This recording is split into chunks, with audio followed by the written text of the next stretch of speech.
Many retainers face problem of involuntary nocturnal emission, or leakage of semen, after a wet dream. Although it doesn't count as a relapse, but the psychological effect it brings to us on our streak cannot be ignored. Our bed sheet or clothes that we wear gets dirty, and even on voluntarily fapping or masturbating for some beginners due to various triggers, messes them psychologically as well as physically. So today we're going to see what we should do in case of such circumstance.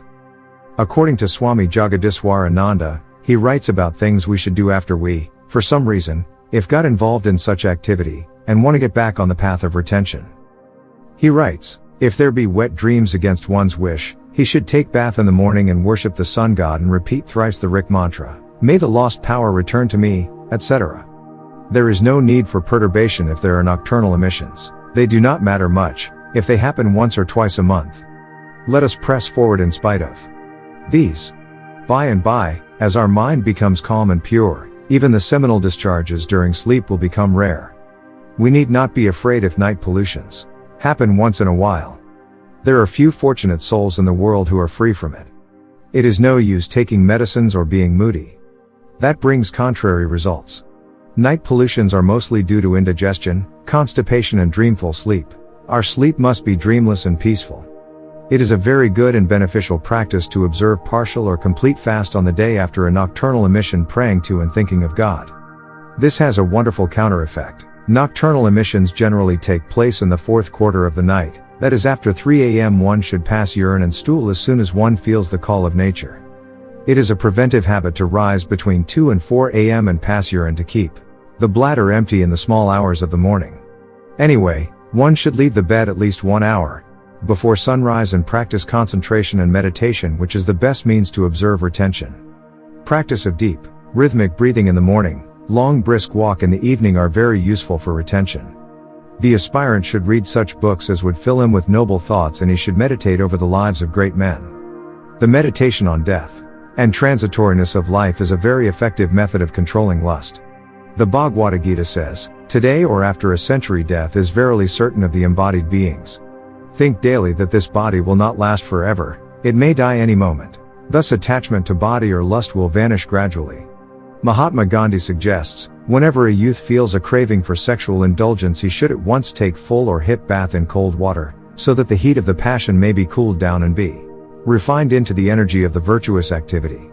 Paul Brunton in his Secret Path says, if at any time your self-control is threatened by violent passions or disturbing emotions of whatever kind, immediately resort to the practice of rhythmic deep breathing exercise until the danger has passed. It breaks out remarkable effect under such conditions. The renowned German hydropath, Louis Kuhne, in his book New Science of Healing testifies that boys with chronic habits of masturbation have been completely cured of it by sitz bath, prolonged bath of the genital.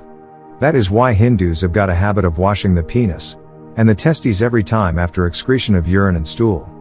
All unclean literature should be avoided. Now, we're going to refer from the Torah Tanakh, which is the Old Testament, and in Leviticus 15 verse 16, and it says that from whom there shall be a discharge of semen, basically ejaculation, shall immerse his entire flesh in water. Any garment or any leather, that is flesh upon which there shall be semen shall be immersed into water and remain contaminated till evening.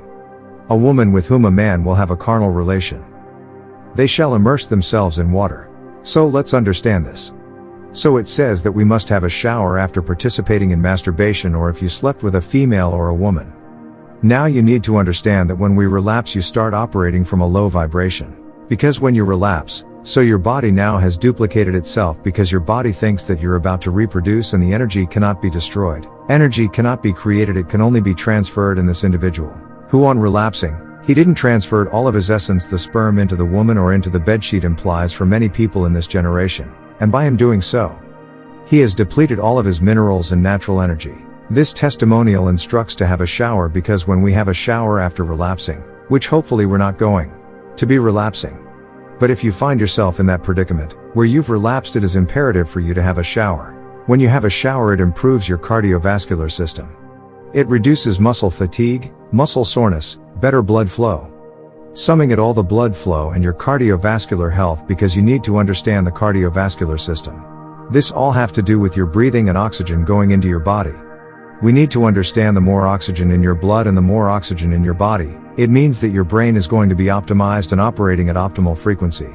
Now the most I know is this, that whenever you relapse, your brain fog starts to kick in. You start to feel sluggish, so the muscle will be like, don't worry, I got you. Make sure you have a shower, because a shower, especially cold shower, is like, you jumpstart a car, the car was stagnant and it needed that electric shock, boom, you give it that natural boost of energy. Also, it instructs to wash our bed sheet, wash all the things that we had while performing that kind of activity. So if you're wearing boxers, if you're wearing trousers, pants, t-shirts, whatever you are wearing, must all be washed because it's contaminated. So now we're going to understand the contamination part. Semen is technically a life force, it's a living organism. You need to understand that when you ejaculate on bed sheet or on anything and it doesn't go into the woman, meaning to the egg, and it hatches and then gives birth to a child, that life force over time dies. So just imagine on your trousers you have sperm. It's too active, then gives birth to a child, that life force over time dies. It's not active anymore, but not to extent of it being in its original state, so it's deteriorating, contaminating. So, technically, you're having death now because over time it deteriorates and now you're having a negative connotation on your body. We all need to understand that we're not living only in a physical state, we're also living in a spiritual state. So just imagine you walking around with death. It's not a good look. It's not going to attract positivity towards you. So it says that you need to wash yourself both physically and spiritually. So you become clean, physically clean as well as spiritually clean.